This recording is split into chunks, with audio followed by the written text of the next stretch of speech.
Warning, the media that is about to play will most definitely contain graphic and foul language. You probably won't hear the word clunge and cockwomble, but other American swear words intended solely for entertainment. The opinions shared here may not be shared by everyone, and in some instances will troll you and the rest of the internet. Not intentionally, of course. If you are easily offended, don't have a sense of humour, or have your head that far up your own arse you need a glass stomach to see out, this probably isn't for you. But for everyone else, have a good time, and as always, stay creative. Hey everybody, welcome to the STS with Silverbacks. I am Bryan SilverBax, and today on the podcast we're going to be talking to Justin Ward, who's just an all-around nerd. He's a gamer, he's a comic book reader, he's a wrestling fan, he's all of that shit. And he said, dude, have me on the show. So let's hear what he's got to say. You guys stick around.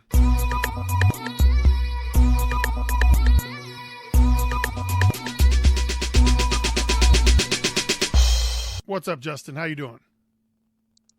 Doing very well, Brian. How are you doing this evening? I'm doing all right. You know what I'm waiting for? I'm waiting for the one time that someone says, when I say, what's up, I'm such a fan of the show. Like, one day I hope to be to that level. Like, I hear other podcasts and they'll have guests on. They'll be like, I'm such a fan of the show. I'm like, I only have 35 listeners, so I don't know the odds of that happening. I'll definitely say this. You quickly gained another fan when I met you a few years ago, and then you introduced me to your podcast, and from that point I've been stuck on it. So, well, I really appreciate it, dude. If you don't mind, I would like to pick your brain just a little bit. As the only person, go right ahead. As far as I know, you're the only person that listens to this podcast that has actually been on the podcast. So, okay. I'm guessing you're pretty current. You're pretty current in your episode listening. What has been Yes, the sir. most fun thing that you've gotten to listen to, like that I've done? My favorite thing that I enjoyed, and it kind of shocked me, was you had a guest on your show who, I'm trying to remember his name off the top of my head, but y'all discussed rap music that y'all grew up listening to, and I was like, wow. That was Tony Reams. He is a director here in Atlanta, in the Atlanta area. Yeah, Tony is a big music head. Like, dude, Tony has done music videos for Phife Dawg, Redman, and several other of the New York rappers. Like, he's heavy into music. That's really awesome. So what's that's actually... Sorry, go ahead. No, what type of music are you into?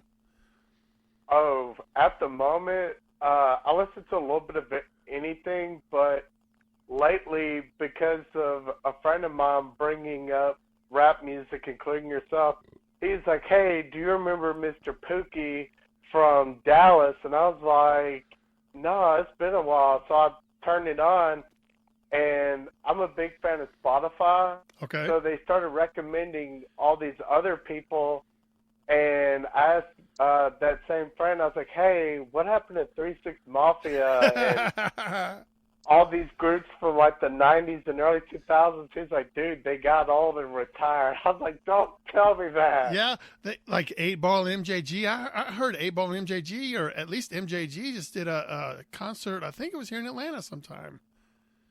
But oh, that's awesome. Since Atlanta has a lot of strip clubs and was famous for the hip-hop strip club scene, I imagine there's probably so many shows and underground appearances that go on for rap music that I'm just not aware of. I'm sure that you can still go out today and get Eric B. and Rakim somewhere. Oh, definitely. I know not too long ago, I'm trying to remember where I was. I was at, I think, a local club here in Birmingham, and next thing you know, they're playing Wu-Tang Clan, and I was just like, what? Wu-Tang ain't nothing to fuck with. Oh, I know. It's for the children, man. All right. Now, I've got several things I got a couple of things I got to mention. First off, Okay. at the top of the show, I forgot to tell you that this podcast is brought to you by Capone Streams. If you have a Fire Stick and you're used to using Mobdro, if you sign up for Capone Streams, it's like having Mobdro, but everything is HD. That's pretty badass. So for those that know, you know. For those that don't know, check it out. But I also have some. You're a wrestling fan, right? Yes, sir. So I'm afraid I have some bad news. Oh, really? I think I may have some bad news. I'm not sure. But this, in 2020, Magic City Con they've signed up for Father's Day weekend. Ooh.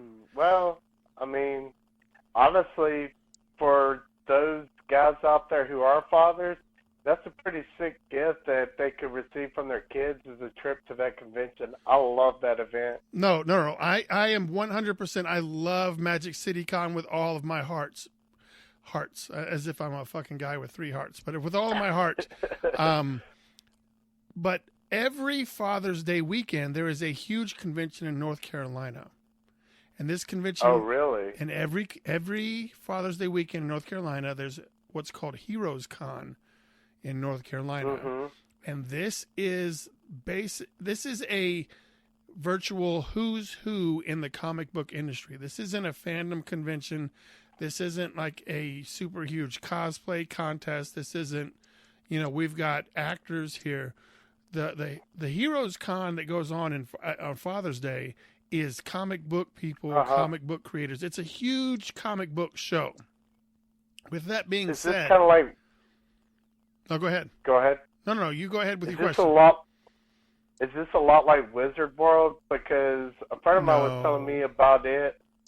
So is this more like San Diego Comic-Con level then? No. When I say huge, like when you think of San Diego Comic-Con, they talk about movies being released and there's superstars there and there's actors there and shit like that, right? Same thing at the Wizard World. Yes, sir.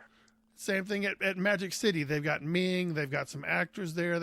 So it's all around fandom. When I tell you that Heroes Con is a comic book show, they have Scotty Young. They have, comic book creators Eric Larson, Mark Bagley, Mark Texahara, Scotty Williams. Neil Gaiman.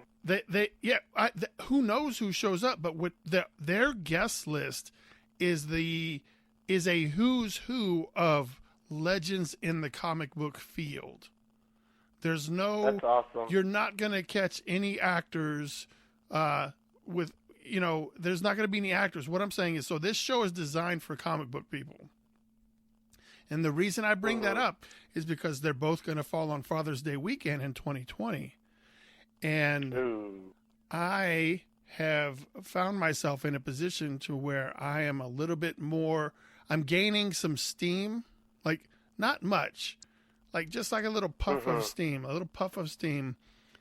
And it may behoove me to make my way to Heroes Con and be around comic book and industry professionals, because that's what I'm trying to do for a living, instead of doing Magic City Con. Yeah. Well, I will say this.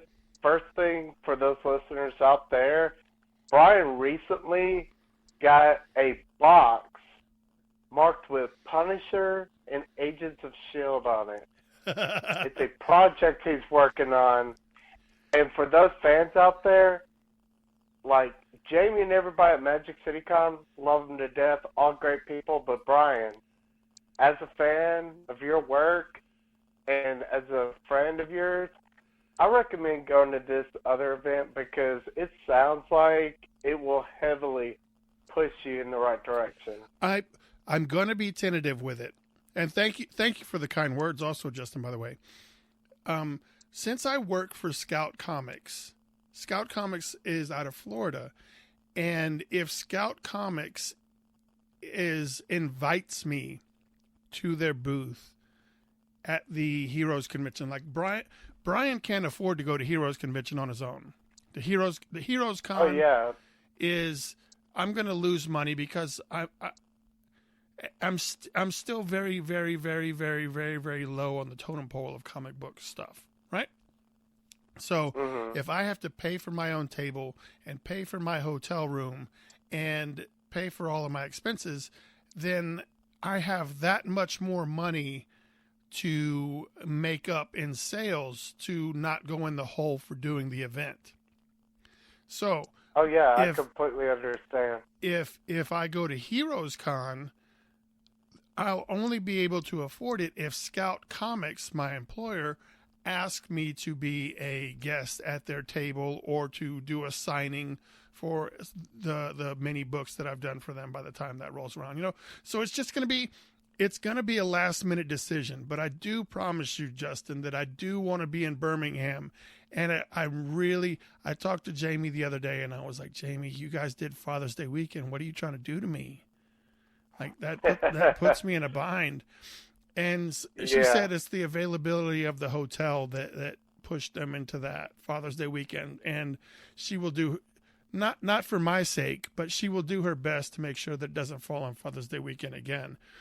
Because it's tough. Some families don't want to go out, or they have special stuff planned for Father's Day weekend, so they may not be able to go to a comic book or a fandom show. You know what I mean? Yeah. So when I messaged you, you said that you were currently reading up some comics. What are the last comic books you bought? So the last one I bought, let's see here. Well, I'm sorry, I'm what really is something? bad with. What is something that you're buying regularly? Like you're just like, I got the new. What about that new X-Men shit? Okay, so obviously this is gonna hurt your feelings a little bit because I know you're a big X-Men fan, All right. but I haven't really touched much X-Men lately All because right. I'm just kind of like hit or miss on it. The thing that caught my attention, I know it's like a few months old, I believe, or something like that. I can't remember the exact name, but it's this Batman series, and it's like a friend of mine showed me the cover of it, and it's got like this metal. It kind of reminded me of an Iron Maiden cover. Oh, If that you is know what the I'm Batman talking who about. laughs. Yes, The that Batman who series. laughs. Mhm. Are you reading that, or are you just buying the covers and the artwork? Because that's what I would do. I'm buying the covers for it. To me, it got really hard for me to keep up with so many books because it got to a point where, like, I kid you not, a local comic shop here, my pull list got to a point where it's like around $100 to $200. Eventually, I just had to start cutting books from it because I was like, Justin, you're reading everything. Just stop. So now it's like I've gotten to where anything that piques my attention, I'll read it. Like I'm a big fan of the Sandman books. I'm a fan of a lot of Garth Ennis's work. Speaking of Garth Ennis, I say Garth Ennis. One of us is correct. But The Boys has debuted on Amazon Prime.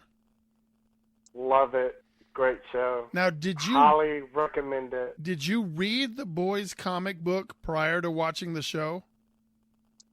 Actually, I did not. I had someone a few years ago spoil it to me, and I was like, "Oh man, that sounds awesome." It sucks that you spoiled it because now I'm kind of hesitant on reading it.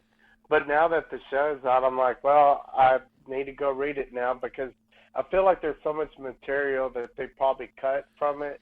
There has to be, because if I'm not mistaken, there's like over 40 issues. I'm pretty sure there's over 40 issues of The Boys. And there's definitely, yeah. And there's no way that you can get 40 issues done in, what they do, 8 hours of television? Yeah, pretty much. So have you finished the series on Amazon Prime? I think one episode left. Like, I pretty much have the main gist of the story arc. I would hope so. If you've watched 7 out of 8, I would hope that you have the main gist of the story arc. Oh, yeah. Well, the thing is there's so much depth to it to where it's like, I don't know. It's one of those series where I could tell someone, like, hey, go watch it and then watch it again, and you'll find more information. Yeah. I tell you what. All right. So I heard The Boys got picked up. I was like, yay. I mean, I'm just happy as a comic book fan that comic book properties are being bought up and actually produced. Then someone said Garth Ennis wrote it. And I was like, all right, well, cool. Garth Ennis, you know, he did the Preacher, and he did, Hitman. And I think he did some Punisher. He did some Punisher stuff. So I'm like, cool, man. This guy's obviously got his shit together. I have not read his work. I watched the first series. I watched the first season of Preacher. I enjoyed myself. I started watching the second season of Preacher, and I don't know what came up, but I just stopped watching it for some reason, so I don't know what happened. But I mean, it was intriguing. Yeah. It was great. I love the fact that Seth Rogen was behind it. And then you tell me that The Boys comes out. So I was like, all right, well, let's see what The Boys is about. I watched that first episode, and I'm like, fuck yeah, I'm all in. Here's my chips. Because it's I try to tell, I haven't finished it, first off. I've only watched, I think, the first 3 episodes. So I may not have everything correct. But when I try to describe it to somebody, I'm like, it's a world where superheroes have fucking agents, and cities and stuff have to pay the agents to have their city guarded by a superhero. And if the superheroes want you in their group, you got to hand out blowies. Like, that's the quick pitch. Yeah. That's the quick pitch that I'm giving to people, and they're like, oh my God, these are this shit's crazy, son. Oh, definitely. Especially the fact that, to me, so hardcore comic readers hate that I have this point of view, but ever since I was a kid, I've never liked Superman because I'm like, he's the Boy Scout. He has no flaws, et cetera, et cetera. But then now you have this guy that's the leader of the Seven who's supposedly the Superman, and he is just terrible. Well, I can't say that he's terrible yet, because as far as episode 3 goes, he's just like he's kind of dickish. But for me, right here at episode 3, I'm gonna say that the Aquaman character, he's a real fucking dickhead. And definitely, he's a creep. And spoiler alert, which is anytime you listen to this podcast, it's a spoiler alert. But the invisible guy, Translucent, he seemed kind of like an a-hole too, but he's no longer with us, R.I.P. Yo, I loved his reaction when he realized what they did to him. I was like, so for those that don't know, and for those that want to be spoiled, so Translucent is basically the invisible woman with impenetrable skin. So he has bulletproof and stabby-proof skin, right? And these guys have kidnapped him, and they're like, well, we have to threaten him some way. There's no way that we can threaten him, and he's just doing whatever he wants. So they make a bomb and stick it up his ass. And they're like, all right, well, you've got a bomb in your ass, sir. Welcome to Man on Fire. I will be your Denzel Washington. Please tell me all I need to know. That was a pretty good scene. I enjoyed that. I'm trying to remember what the character's name is. See, that's my big problem, is I'm really bad with names. But the leader of the Boys, that actor, the one that looks like Zach Morris. Yes. The guy with the beard, perfect casting for that role. Oh, the guy with the beard. That's not Zach Morris. Doesn't have a beard. Who are you talking about? Oh, you're talking about Carl Urban. Yes, Carl Urban. That's his name. Yeah. Carl Urban, the guy that helped kidnap Translucent. Yes. Yeah, Carl Urban, man, dude. I need some more Judge Dredd. That's what I need him to do. Oh my I need him to put his helmet back on and put on some more Judge Dredd. Yeah. Honestly, the thing that made me sad was, like, back when Dredd came out, everywhere you saw, they're making a sequel. People are wanting a sequel. We haven't heard anything. I've heard that we're not going to get a sequel. That's what I've heard. I've heard the closest that the best that we can do is Carl Urban is highly and really wants a sequel, and I think they said that they were going to do a sequel in comic books. I think that's as far as we're going to get. Yeah, But Honestly, I wouldn't mind a Netflix series or an Amazon series with him cast as Dredd. yeah, but are you going to get Carl Urban to play Dredd in a fucking? Well, I guess so. You got him in The Boys. Not bad. Exactly. All right, I guess you could. I mean, if he's that bowdy, then he's gonna be on the series for Judge Dredd. Yeah. I just don't want him to do what Netflix did to the series. Netflix had some hot properties with Daredevil, The Punisher, and all the other series, and they took out the element of what made those superheroes fun to watch, and they turned it into like a fucking melodrama with like I think they put too much story and drama television into the series and cut all the superhero shit down to a minimum. And that's what made those I'm happy with Daredevil for especially season 2. I'm happy with Daredevil. They completely screwed the pooch on Punisher. They completely they went too. I don't know, man. I'm watching superhero fucking movies because I want to see superhero shit. Yeah. Well, I mean, it's like the issue I had with the Punisher was they made him too soft. I'm like, look, okay, yes, he has morals and rules and codes, et cetera, but the thing is, though, once he gets his sight on his target, he cuts through anything that's in his way. And yeah, so what they did with the series is they give you all this bullshit for 9 episodes, and then finally in episode 10 he gets his target. When when it should be 10 episodes, 10 fucking targets, let's do it. That's what it should have been. Because the Punisher that we got in Daredevil season 2, we didn't get any fucking Frank Castle. We got all Punisher. And that was awesome. The Punisher that appeared in season 2 of Daredevil was the shit. The Punisher TV show I agree. Was Frank Castle, the TV show. Oh, and a cameo by the Punisher. And that's the kind of shit that pissed me off. And I think that's not what we want. So if they did a Judge Dredd TV show, I want Judge Dredd doing Judge Dredd's shit and not falling in love and trying to make a baby or whatever the fuck, some stupid. I need him to go out there and fucking handle the law. I think that's why Amazon should do it, because look at what they're doing with The Boys. They're giving us that comic. And so I think it's only fair, to be honest. I hope so. Oh, it sounds like my grandson is awake. He's probably going to yell for me. So if you hear some bleh shit at the top of the steps, it's going to be him. You hear him crying? I hear him crying. Yep, I hear him. All right. Well, that's just keeping it real. I'm sorry to the listeners that you got to put up with that, but whatever. It's a kid. What are you going to do? You know what I mean?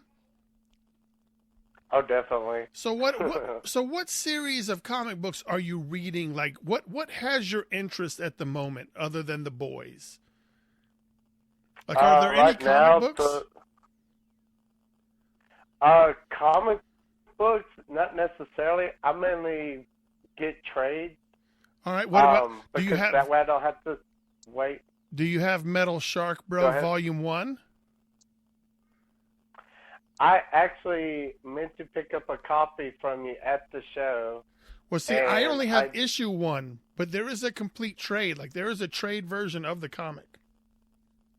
There is a trade version of the comic itself? Yeah. I did not know that. Well, here's how, for Scout Comics, they have a binge imprint, and it's called Scout Comics Binge.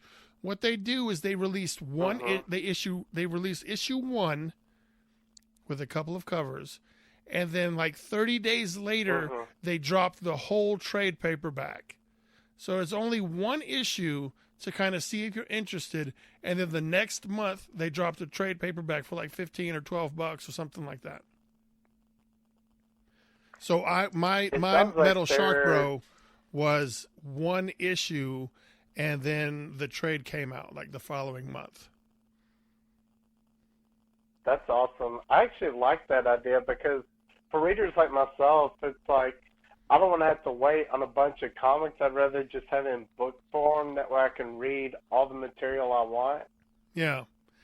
Well, Metal Shark Bro Volume 2 is currently on Kickstarter. That's just it.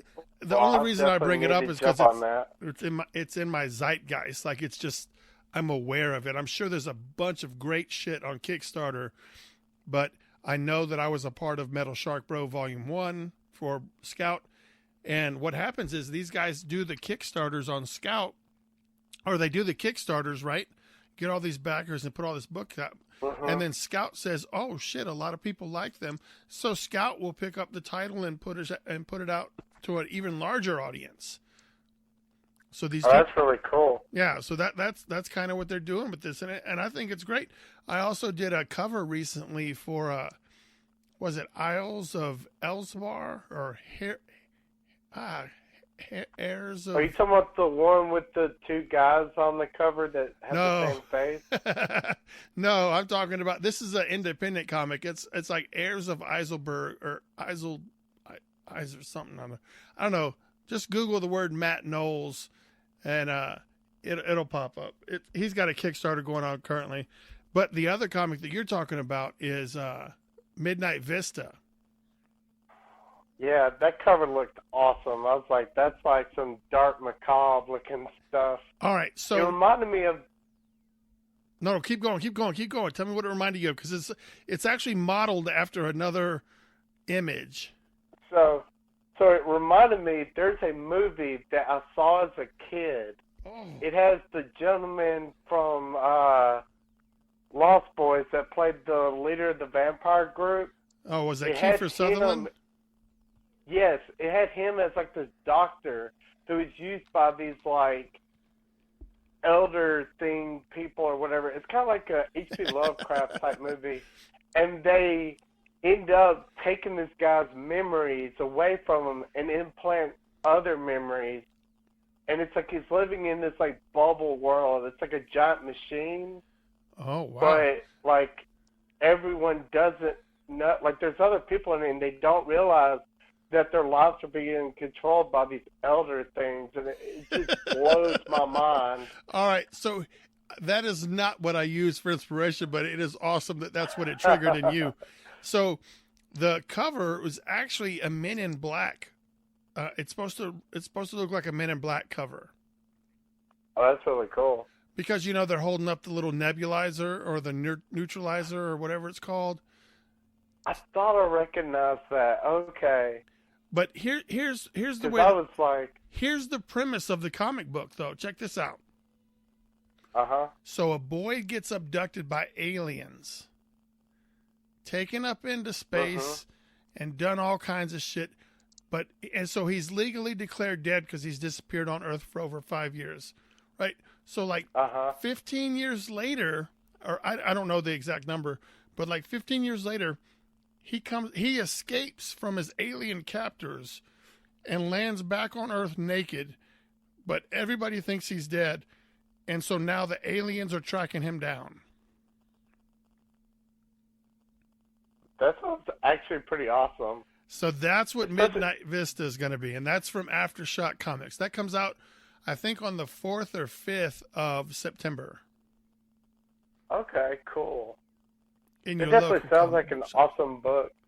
Yeah, my cover is only going to be available at Epico's Comics through pre-order, but the comic book has a regular cut. Like, it's going to come out in comic book shops nationwide. But if you want to get the Silverbacks version, you have to contact Epicos in Chattanooga. Okay, I will definitely do that. Or you just have to talk to someone who was part of it, like Bryan SilverBax. Like, be like, hey, dude. I need you to get that me guy. I need you to get me a signed copy with a remark on there, or maybe send it off and go get it slabbed up for me, whatever. Because I'll be able to do that shit. Definitely. So that what? sounds awesome, man. So what trade paperbacks? What's the last trade paperback you finished?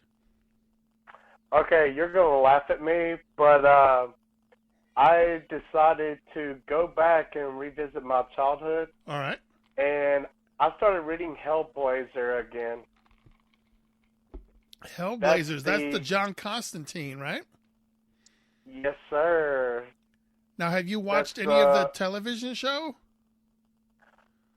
I did. I watched it all the way through. I was disappointed that they ended it because the angle they went with it, I thought that it was definitely worth continuing.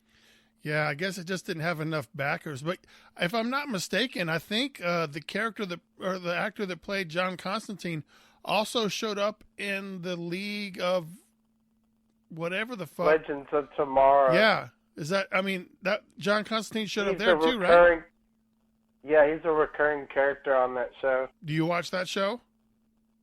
I have watched it a little bit. I'm a little behind on it because it's like, for me, with work, hobbies, and other stuff, it's kind of hard to keep up with everything. So, Oh, I just try my best.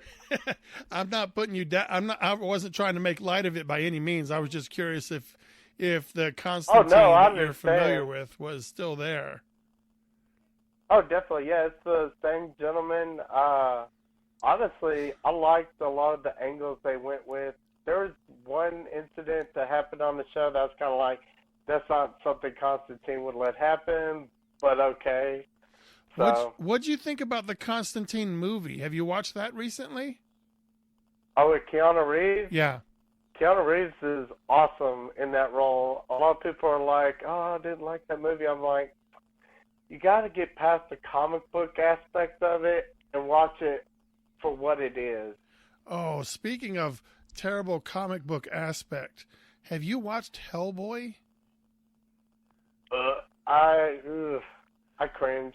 The new one? Like, yeah, it was an awesome movie as an action flick, but I was kind of like The a little story is disappointed in it. the way that they've set this movie up. Like I didn't even finish it because it wasn't fun for me. Because when you watch the first two Hellboys Hmm. with Ron Perlman, and it doesn't have to be Ron Perlman in order for me to love it. It doesn't have to be Guillermo del Toro for me to love it. But what they did in those first two movies was they kind of made it semi-realistic. Like granted, it's still demons and shit like that, but they made it feel like it could exist. When you watch this movie, the shit that they're doing is just outlandishly. There's no way that this would ever happen in the real world. The way that these characters are acting, the way that things are happening, it's a cartoon brought to life, not a comic book brought to life, and it feels like a fucking cartoon. Yeah, I agree with that. That's how I felt with Batman versus Superman. I was like, with the way they did all the special effects on that movie, I was like, this seems more like something they would do in a cartoon, not a Now, film. I actually liked Batman versus Superman. I liked Man of Steel much, much, much, much better. But I didn't think I mean, we Batman all versus did. Superman was that bad. It wasn't bad. It's just Justice that League one, was it's bad. a few scenes. Was that okay? So my question for you. Okay, I just answered the own. My question was going to be, which one was it where they fought? I think it's Apocalypse, his minions, or no, Darkseid's minions. Sorry, Yeah. getting stuff mixed up. But they fought his minions in Justice League. Yes. That's the film that I was thinking of, where it's like everything looked really weird. Like Even the scene where. I wasn't even talking about just the CG. Like, yeah, the CG is lacking, but I'm talking about in Hellboy, the story and the stuff that takes place feels like a cartoon. Not just the CG. Oh, you're not wrong. I completely agree with that. Oh shucks, look at me, I came out of nowhere, and all of a sudden, do. Like it just feels like all it's missing is the cartoon sound effects and the cartoon's soundtrack. And Like Hellboy, the bang, pow, and boom. yeah, but I mean, granted, it is very gruesome towards the end, so I've heard. I've heard it gets pretty gory and it's over the top, but I don't know if I'm going to ever make it that far because the beginning part is just so fucking cartoony that if I want a cartoon, I'll watch a cartoon. I don't want my live action to be a cartoon. Yeah. That's something that worries me about some of these comic companies allowing their comics to be brought to the big screen, is that, like, are the directors, producers, and writers going to do a good job with it, or are they just gonna make it some crazy, cartoony? You gotta wonder. You gotta wonder if it's the money, if the money outweighs the integrity of the property that they're selling. So let's say Justin made a weird zombie kid versus the world, right? Like, so that's your title, Weird Zombie Kid. And movie company X says, we're going to offer you $100 million for Zombie Kid X, but we're going to tweak it because we want all the audience that you've created with Zombie Kid X, but we think it needs a little bit more rainbows and unicorns. Are you taking that $100 million, or do you no, that's not what Zombie Kid X is all about. I don't want your fucking $100 million. I would have to say no to the money. I know a lot of people out there. No. Hear me out. Here's the thing, okay? So with products like that, okay, there will come a company behind them that will be a fan of yours that will state, hey, we like this product as it is. That's a gamble. The fan base that you have. But here's the thing, though. A lot of film creators out there made that gamble. One of my favorite people out there that makes films, Rob Zombie, has gambled on a lot of stuff, and yet somehow he's managed to get his product out there. Yeah, but I agree. I appreciate your sentiment. But Rob Zombie also has an audience regardless of the content that he's creating. He's been doing music for 30 fucking years now. So if Rob Zombie drops a movie, it's already got an audience because people have liked the people stand behind the music that he's created and they're willing to give it a shot. You know what? Oh, definitely. You hear, oh, dude, your voice changed. I'm sorry. Oh, that's better. It should have been done. Should have been doing this the whole time. Oh, I apologize. Okay. Hey. He's sitting here. Yeah, continue. He's sitting here watching me from the top of the steps as I podcast. He's like, yeah.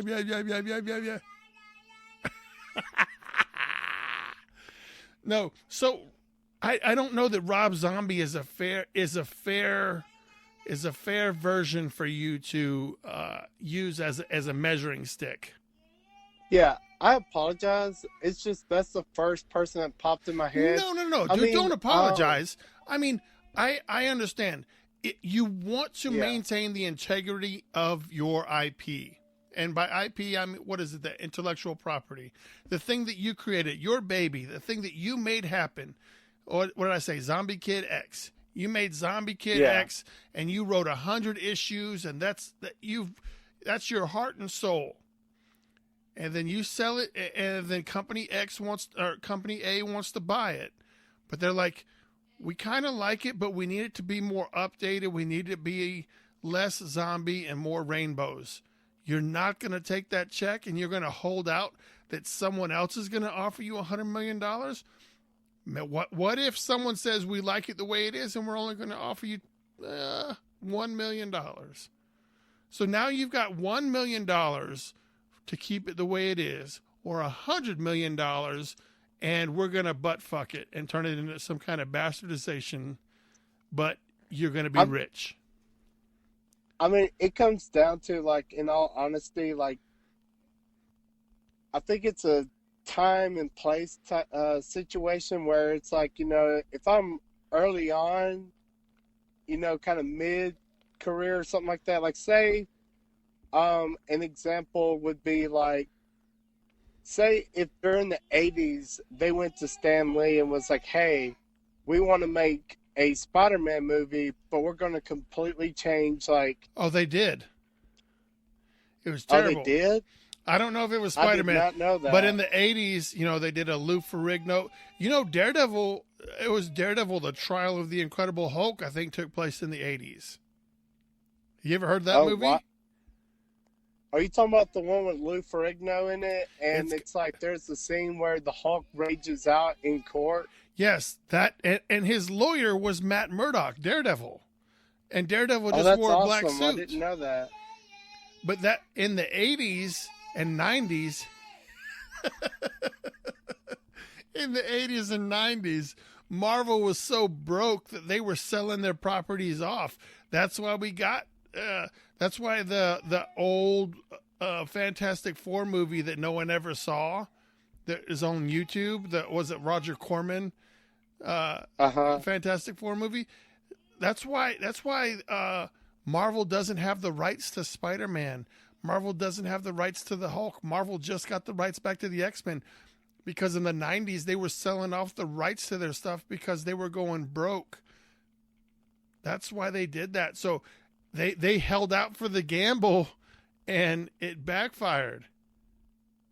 Yeah, that's one thing. I asked a comic store owner a few years back about that regarding comic value for the 90s, and he told me that the problem was they printed way too much of it. Yes, exactly. Because what happened is in the 90s, people started finding out that Captain America #1 was worth some money. But the reason that Captain America #1 was worth some money is because it's so old, and a lot of people threw comic books away because comic books never had value. Yeah. But now that comic books were coming back into style, there was very few of those comic books left. So in the 90s, they were like, oh shit, kids are all about comic books. So we're going to make 1 million copies of this issue. So if you get an issue of this comic, there's 9,999, whatever the fucking math is, 1,000 other copies of that book that exist, even though it's a #1 or it's a first appearance of somebody. There's so many copies that it makes that book virtually worthless. Whereas the first appearance of all those older characters, most of those books got thrown away because they weren't collectible. Parents didn't like their kids reading comic books. You had to recycle paper and shit like that, like all kinds of stuff that was going on, which made those issues scarce. And the 90s, people started finding out about those old comics, and comic book companies said, oh shit, everybody's saying the word comics, so we're going to print and print and print and print. And the thing is, all of us jabronis that were alive in the 90s bought every single issue of everything we possibly could. And we flooded the industry with money. And then finally they woke up and said, fuck, I can't afford all these issues of everything. And so that's when the comic industry died. That's when it started going way downhill very fast. And then now we're gradually getting back into it because people are interested in the content, because it's not just superheroes anymore. It's The Walking Dead. It's The Boys. It's Jessica Jones. It's stuff that isn't so superhero-y, and it's not Superman. It's not Batman. It's not Spider-Man all the time. So the comic book industry is picking up because there's all these other stories that people are putting out there. And that's what's fun about the independent comic scene aside from Marvel and DC. That's why one company that I like, I used to read a bunch of their books. I haven't read much lately, but Valiant Comics. Yeah, Valiant does some pretty interesting stories. They still have superheroes, but they have superheroes with different stories. Exo Man of War, Turok the Dinosaur Hunter. They had the overweight female superhero, Faith, Harbinger. They had all kinds of great stuff. Archer and Armstrong.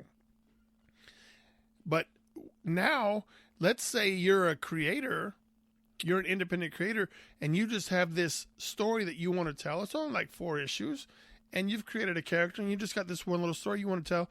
So places like Scout and Aftershock and Image, these companies will just buy that one story from you. It doesn't have to be every month you're putting a book out. It just has to be, we're going to buy these 4 stories, and then that's... Oh, somebody calling me? Oh, no, it looks like I got an email. Nito shop commission check. Yes, sir.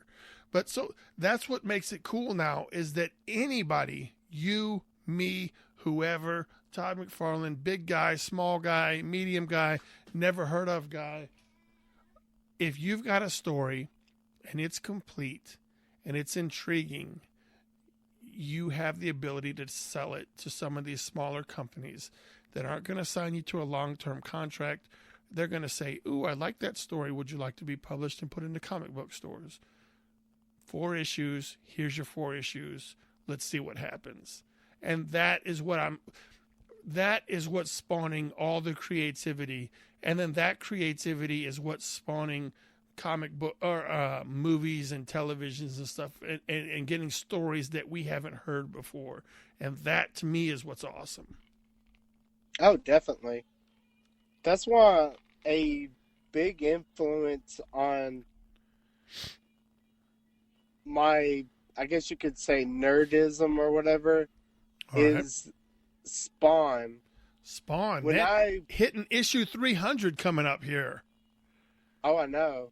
When I heard the origin story of the gentleman who created Spawn, Todd it blew my McFarlane. mind. I was just like, Oh, you're talking about when the story of Al Simmons, who's a black character who dies, and he wants to come back to Earth so bad that he promises his soul to the devil in order to come back to see his wife. But what he doesn't know is that the devil is a dastardly being and brings him to Earth as this messed up turd man, and he can't even be with his wife, but yet he gets to see him. So the devil didn't break his promise, but he gave him all this extra baggage and bullshit. Yeah. Well, I mean, it's like with Todd McFarlane. I remember, I think it was an interview with him, and he was telling the origin story of like how he got to a point where he wrote Spawn. And I think part of it was due to the fact that he wanted to write something different, but the mainstream companies pretty much were telling him no. I don't doubt that for one bit. And so he decided to do it anyways. And because I believe, I'm trying to remember the company that ended up picking up Spawn back then. No. He left Marvel and founded Image so that he could do Spawn himself. That's it. I remember. He co-founded Image. He co-founded Image with a bunch of other creators that were tired of drawing other people's characters. So Image was founded because these creators said, we're making these companies a bunch of money drawing characters, and we just get a weekly check. Why don't we make our own characters that we've all been having in our head, and we just start our own company, and we start getting paid? So that is that's the basis. There's a great documentary online on Vudu. I bought it on Vudu, I think, that talks about the creation of Image Comics. It's so awesome. It talks about what it took all those creators to leave and what they were all thinking and why they all left the best paying jobs they ever had and shit like that. And they gambled on themselves. But Spawn is about to hit issue 300. And when it gets to issue 301, it will be the longest running independent comic ever. That's amazing, actually, thinking about that. I mean, in all honesty, I think Todd McFarlane can officially say at 300, I have succeeded. Well, yes. I mean, it's already going to happen. They've already got the issue published or printed up and stuff. Like, there's 17 different covers for issue 300. He's got all these artists, all these guest artists that are doing covers and stuff, because I think, if I'm not mistaken, that Cerebus was the previous comic independent comic that reached issue 300, and they stopped at issue 300. So that when Spawn reaches issue 301, it will be the longest running independent comic series. Like continuous. That makes you wonder if they're going to stop at 301. Yeah, abruptly. Like, The Walking Dead just fucking said, dude, here's our last issue. Hope you ordered it because we're done. Like, Yeah. they didn't put any kind of information out. Like, next week, nothing that says prepare yourself for the end of our series. It was just like the day before the comic came out. Oh, by the way, this week's issue is our last issue. And it was like 193, I think it was, or 180. I think it was 193. I know I worked with a comic store a few years ago, and that was one comic I noticed that sold quite a bit is The Walking Dead. The TV show and these were doesn't the hurt. people. Yeah. And the thing was, it was the people that you wouldn't expect read comic books. No, they're just fans of the show. Yeah. They probably didn't even read the comic books. I really like the show, so I'm going to buy these comic books, knowing that the comic book had nothing to do with the damn show, except for the premise of character names and zombies. That's about it. Yeah. Very true. Did you know that I was on The Walking Dead? Yes, I did. I saw the images for it, and so I decided to go back and look through the episodes. You were on it, and I've met a couple of other people that I've met through the con scene, not like main characters or Oh, of whatever. course not. but, Not like, me, just, anyway. Like one person that surprised me that a friend of mine told me that was a zombie on there at one point was Johnny Depp. I was like, No, they No. used Johnny Depp's likeness to create that head. There oh, was really? there was a severed head. Johnny Depp was never on the show. They took a Johnny Depp face mold that they had, and they created a severed head that had his likeness. Well, that's still cool. It is cool. Yeah, it's great. There's all kinds of stuff like that. All kinds of what they call them Easter eggs. Yeah, So what do you do? that's my. Go ahead. No, what movies are you going to see this weekend, man? Uh, Hobbs and this Shaw. weekend, trying to think. I went and saw Once This Upon a weekend- Time in Hollywood. Have you seen that? I've not. I actually do need to see that because I'm a big Quentin Tarantino fan. I am too, but I was highly, highly, highly disappointed in that movie. Well, someone told me that it's got a lot of stuff regarding Charles Manson in it, and I was like, please tell me this isn't another Charles Manson movie. It's not. But it doesn't have a... Okay. The premise is we follow Leonardo DiCaprio and his stunt double going through life at the very same time. What's her name? Sharon Tate? At the Yeah. very time Sharon Tate starts to get popular and the Manson murders occur. Like but Okay. this is completely fictitious. This movie is fictitious. Yeah. So the only true stuff that this movie talks about is Sharon Tate was in movie, whatever the movie was, and she lived with so-and-so and she was friends with so-and-so. That's the only shit that's real. Okay. Everything else is made up. Now, Okay. I'll tell you this. I did not feel that this was a Quentin Tarantino movie because it was missing several things that most Tarantino movies have that I enjoy. It was missing the superb dialogue that Quentin Tarantino usually has. And it was also missing like the interweaving, the interconnected plot jumps and points that kind of like when they all come together, you're like, oh shit, now I can see they all come together. It didn't really Yeah. have that. And if you didn't know about the Charlie Manson murders, this movie makes absolutely no sense while you're watching it. It felt like a decent movie, but it didn't feel like a fucking awesome Tarantino movie for me, and I was highly pissed. Oh, man. With that being said, everybody in this world could use a Brad Pitt. The character that Brad Pitt plays in the movie, Cliff. Everybody needs a best friend like Cliff. That is, if there's nothing else in this movie that is really awesome, the relationship between Cliff and Leonardo DiCaprio is awesome. Is he like the ride or die type of friend in the movie? He's my down ass homie.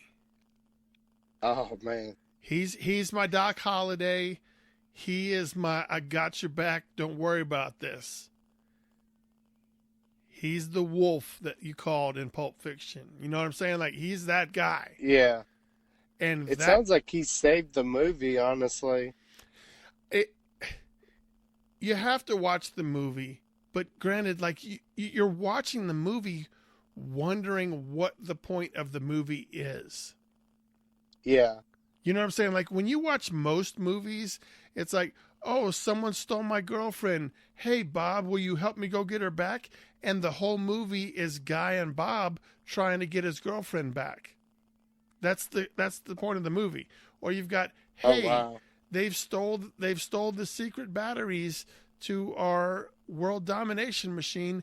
Let's go get them back. Like, there's always some sort of mission that the movie is on. Unless it's a movie like Pulp Fiction, where it's just a bunch of interweaving tales that you're just wanting to wonder how they come together. All right? But honestly, I'd like to see Tarantino make another movie like that. Well, Tarantino's supposed to be working on a Star Trek script or a Star Trek movie. That's interesting. So when you go to watch Once Upon a Time in Hollywood, you just never know. Like, what the fuck am I waiting to watch? Like, you're watching days in the life of these characters, and you're like, why do I give a shit? They're not on a mission. They're not trying to do anything. It doesn't feel like they're doing anything that I give a shit about. I'm just watching them. And that's weird for me. I agree. Like, there has to be a movie. There has to be a mission in the movie. I need to stop the bad guy. I need to get this back. I need to bring order back to this. I need to rescue this. Whatever it is, none of that. So you're watching the whole movie wondering, when in the fuck is something going to present itself and say, I need to be complete?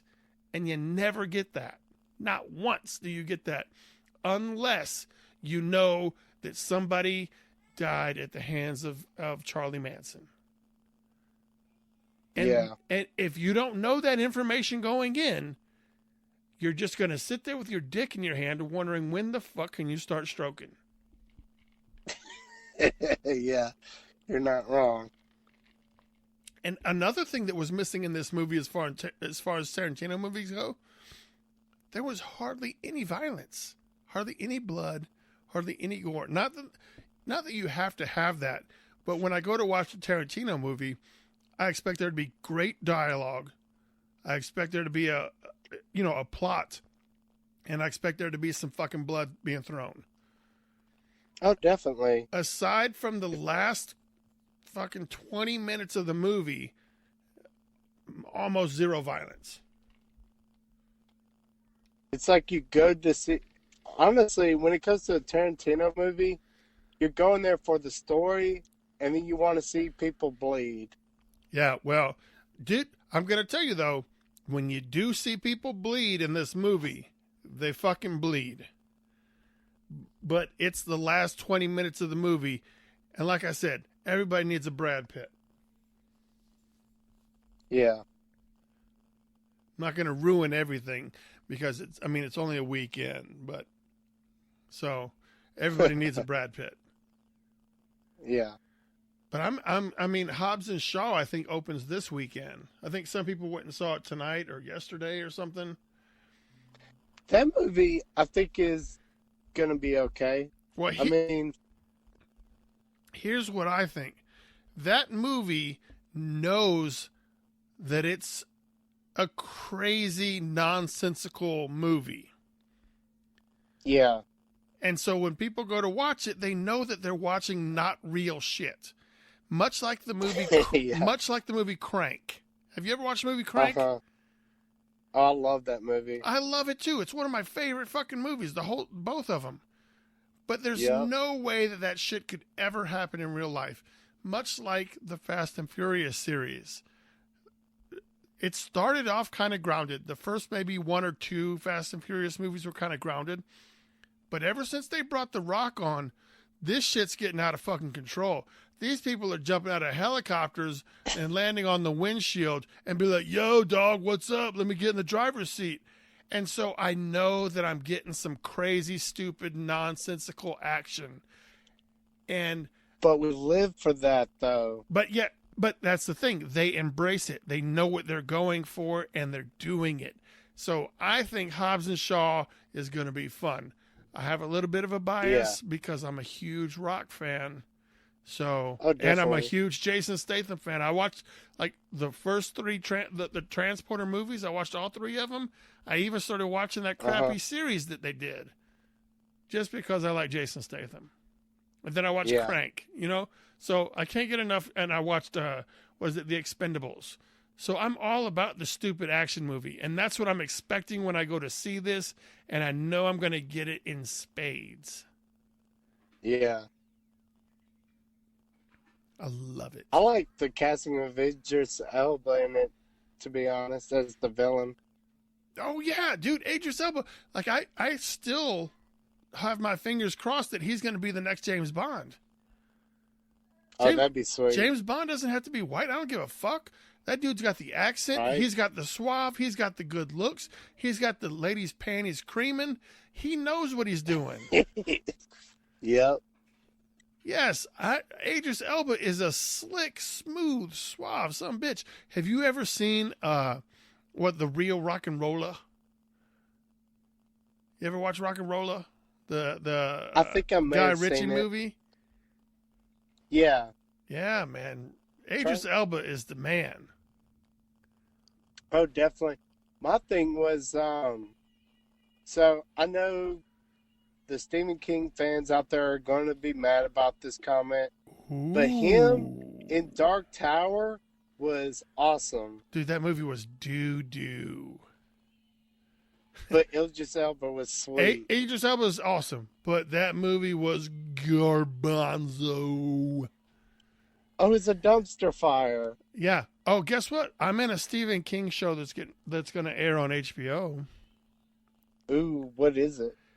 So apparently, I don't know when it's going to air. They start. Today's August 1st, so sometime this month they wrap on the series called The Outsider. Ooh, there's thunder. There's thunder outside. So The Outsider is a story by Stephen King, and they're doing a 10-episode series, and it's going to be on HBO. And I play one of the cops that's in the precinct of the police organization that's investigating all the weird shit that's going down in the town. Well, look at you, Officer Silverback. Yeah, so I'm in episode 1, 2, 3, and 5, I think. I think those are the episodes I'm in. 1, 2, 3, and 5. Or no, 1, 2, 3, 5, and 7. I think I'm in episode 7 too. As far as I know. But they're supposed to finish shooting that this month. And I haven't gotten a call back, and I've started to grow my hair out. Yeah, I kind of noticed that your hair's starting to grow back in. I know. I have not had this. This is the longest my hair has been in like fucking 13 years, dude. It's crazy. Oh, really? Yeah, I'm gonna. Well, I've had skin issues with my head, with my scalp, and so the Uh-huh. only way to make it feel better was for me to shave my head. That's why I always had short hair, very short Okay. cropped hair. But that issue, whatever it was, it remedied itself and started going away. So I was like, "Fuck yeah, dude! I'm gonna start. I'm gonna have a mohawk. I'm gonna have hair down to my ass." So I'm in the process of growing it out. And right now, it just looks like I'm that guy with some weird bedhead that's only like barely long enough to style. But this is the longest it's been in some years. But granted, So that you're it's coming. It's coming. My curly mohawk is coming. there you go. It's going to be a whole new silverbacks. And it turns out most of my hair is gray now, by the way. Well, when I, that's not when, a bad thing. no, but when I started shaving my head, there was no gray. And then now it's gone crazy. So are you a PlayStation man or an Xbox man? I'm PlayStation all the way since I was a kid. Me too. I have yet to own an Xbox. I bought the original and then I got the 360, had the red ring of death, and after that I was like, I'll never buy another Xbox product again. Yeah. So one of the most fun games I've ever played was Tony Hawk Pro Skater. Oh, Like, I love that game. how fun was that when I finally learned out how to pull off Christ Air, I was just like Uh-huh. Christ airing all over the place, getting mad points.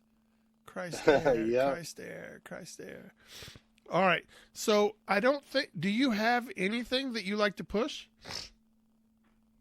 Um, for one thing, because you brought up your hair thing, something I'd like to recommend for those who have hair issues that's helped me quite a bit, and you'll probably laugh at this. All right. Tea tree oil is actually really good for that. For relieving scalp issues or for relieving hair issues? Relieving scalp issues. Like if you have a Tea tree really oil. bad scalp issue, Now, do I have to get that from GNC or can I go to a herb shop? Can I go to Walmart? Where do I get it? you can get that at Walmart. You can get it at, I don't know if y'all have Sally's out in Atlanta. I'm pretty Yeah. sure y'all do. It's like a hair styling place. Yeah, Anywhere you can get hair product, just ask, like, hey, do y'all have something with tea tree oil in it? oh, And it'll really? help with it. I'll have to investigate that. Do you have? Uh, Do you want people to? You want people to know your gamer tag so they can find you online? What games are you playing? At the moment, I've been playing quite a bit of Grand Theft Auto online. All right. Um, I'm also, I'm Mortal I've Kombat been 11 playing. myself. Oh man, that game's so awesome. I'm a Scorpion Uh, guy. you're a Scorpion guy. Sadly, my guy's not in the game yet. Hopefully, we get him in that smoke. You should just pick up Noob Saibot. Yeah, but it's not the same. No, but he's close. True. And he's already in the game. Dude, his fatalities are fucking awesome, by the way. Oh, definitely. Yeah, I've watched a couple of my friends playing him, and he's pretty sweet. Yeah, I like it, man. So you're playing Grand Theft Auto. What's the next game you plan on purchasing? You getting Borderlands 3? Yeah, but the game that has my attention, and I recommend anybody out there that's like into cyber stuff, Cyberpunk, I think it's 2077. Cyberpunk Keanu Reeves. Yes, that game looks so sick. It does look sick, but probably just because I like Keanu Reeves. Who I doesn't? could be biased. Have you watched the But Swamp Thing show? no, I've not. I haven't been able to watch much lately because I've been catching up on other stuff like Orange is the New Black. I know Oh people yeah, like, the new oh, season just came out. it's the final season. Oh really? I haven't started it yet. I watched the Whitney Cummings has a new comedy special that was on Netflix. I just watched that. Oh, And nice. uh it is actually pretty funny towards the end, but so go ahead. Um, let's see. The other thing I'd like to push, big shout out goes to my sponsor, Legendary Wolf Games, based out of Omaha, Nebraska. Really? They Omaha, Nebraska carry, sponsoring you? yeah, What kind of competitive gaming are you into? Are you a Fortnite guy? I'm a card gamer. I play this game Oh. called Universal Fighting System. Wow, you should have been plugging this the whole fucking time. If you got a Definitely, yeah. if you got a sponsor, you should be like, "Yo, Omaha, shit, that's my jam." Oh, definitely. But yeah, legendarywolfgames.com is their website. They are in the process of adding their board game inventory to their website. They also carry the Dragon Ball Super card game, Final Fantasy card game, and a whole bunch of other products. Now, how did you get in contact with these guys? I actually started playing the game a couple of years ago and became friends with the owner, this guy named Miles Tyler. Yeah, but you don't live close to Omaha, And right? one more time. You don't live close to Omaha, so how did you guys get in contact? Oh, Is it an so I online actually game? met him. I met him at Gen Con last year, Where's Gen Con? and yeah, I went to Gen Con last year, met him, No, where is it? and where is Gen Con? I keep It's hearing in everybody talk about Gen Con, but I don't know where it is. it's Uh-oh. in Indiana. It's in Indianapolis. Oh, okay. Do you go to that show regularly? No, sadly, I wasn't able to go this year, but I'm going to try to go next year. All right, but It's your pretty much sponsors go to that show. correct. He actually works the booth for the company that makes the game that they sponsor me for. All right, well, let them know if they need a guest to sign at their table. Bryan SilverBax may be available for that, and he could sign Oh, exclusive. definitely. I could sign exclusively at their table, do sketches and all All kinds of right. shit. I'm just saying I could do that. I've never been to Gen Con. I've never been to fucking Indiana or wherever the hell you said it was. Indianapolis. Indianapolis is located Minnesota, in yeah. Indiana. I've never been to Minnesota. I've never been to Indiana. I've never been to any of those. But if you want to take me to Gen Con, I will be up there and I will bring some exclusive posters. I'll bring some exclusive shit. We'll fucking hook it up. But Oh man, sweet. so that's how you hooked up with him, right? So you were playing up there? I met him there, and like me and him have been talking online for a while, just Uh-huh. because he's one of the big names in the gaming community, and basically, one thing after another led to me becoming sponsored. Like he, Fuck yeah, dude. Now when you say sponsored, you're not getting a check. You're just getting like free swag, right? I actually get a reimbursement on entry for events and hotel fees, stuff like that. Fuck yeah. Rock on with They your help bad me out self. quite a bit.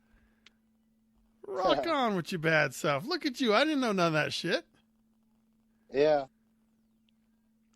Card gamer Yeah. extraordinaire, Justin Ward. What's like? Do you go by Justin Ward, or you have like this cool ass, this badass, like fucking kick your ass name?